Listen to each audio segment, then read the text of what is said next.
할렐루야.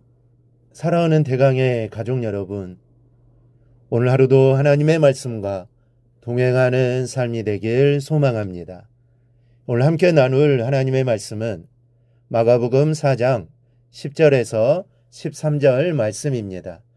예수께서 홀로 계실 때에 함께한 사람들이 12제자와 더불어 그 비유들에 대하여 물으니 이르시되 하나님의 나라의 비밀을 너희에게는 주었으나 외인에게는 모든 것을 비유로 하나니 이는 그들로 보기는 보아도 알지 못하며 듣기는 들어도 깨닫지 못하게 하여 돌이켜 죄사함을 얻지 못하게 하려 함이라 하시고 또 이르시되 너희가 이 비유를 알지 못할진대 어떻게 모든 비유를 알겠느냐. 아멘. 예수님의 말씀을 듣기 위해 모였던 많은 사람들이 돌아가고 12제자와 얼마간의 사람만이 예수님 곁에 남았습니다. 그때 남아있던 사람들이 예수님께 씨 뿌리는 비유의 뜻을 묻습니다. 예수님께서 이야기만 들려주셨지 뜻풀이나 해석에 대해서는 일체 말씀하시지 않았기 때문입니다. 왜 예수님은 비유로 말씀하신 것일까요? 그리고 또 왜 비유를 들려주시고는 그 뜻을 일체 언급하시지 않은 것일까요? 이 구절을 보니 이야기를 들려주시고는 뜻풀이 대신 이렇게 말씀하십니다. 들을 귀 있는 자는 들으라. 즉 알아들을 사람만 알아들으라는 말씀입니다. 참으로 묘한 말씀입니다. 우리는 이 한마디 속에 감춰져 있는 예수님의 마음을 읽을 수 있어야만 합니다. 먼저는 잘못된 목적으로 쫓던 사람들을 경계하시기 위함입니다. 제자들이 비유의 뜻을 묻자 예수님께서 이렇게 말씀하십니다. 이르시되 하나님 나라의 비밀을 너희에게는 주었으나 외인에게는 모든 것을 비유로 하나니. 예수님은 사람을 두 부류로 나누십니다. 하나님의 비밀을 알도록 허락된 내인과 하나님의 비밀을 알지 못하도록 제한된 외인입니다. 예수님을 따르던 사람 중에는 별의별 사람들이 다 있었습니다. 나라의 혁명을 위해서 예수님을 오해하며 따르는 사람들을 비롯해서 자기 자신의 목적을 이루기 위해 예수님을 따르던 사람들이 많았습니다. 특히 예수님을 해치려는 의도로 예수님을 쫓아다니던 바리새인과 또 서기관 같은 정탐꾼들도 있었습니다. 이런 사람들을 예수님께서는 외인으로 분류하신 겁니다. 하나님의 비밀을 알면 알수록 하나님의 나라에 해가 되는 사람들입니다. 하나님의 진리를 알아봤자 만사에 무익한 사람들입니다.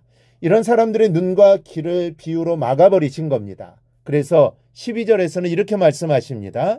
이는 그들로 보기는 보아도 알지 못하며 듣기는 들어도 깨닫지 못하게 하여 돌이켜 죄사함을 얻지 못하게 하려 함이라. 그래서 주님은 비유로 말씀하신 겁니다.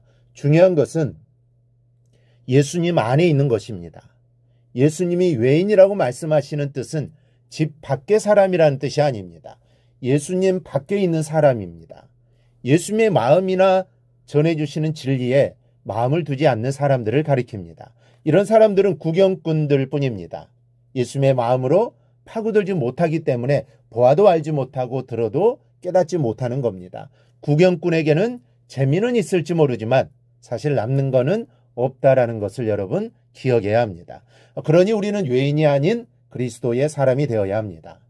예수님의 비유를 듣고 남아있던 사람들이 있었다는 것에 우리는 주목을 해야 합니다.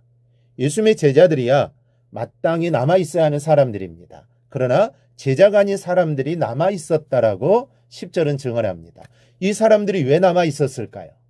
아직 자신의 병이 고침을 받지 못했기 때문이 아닙니다.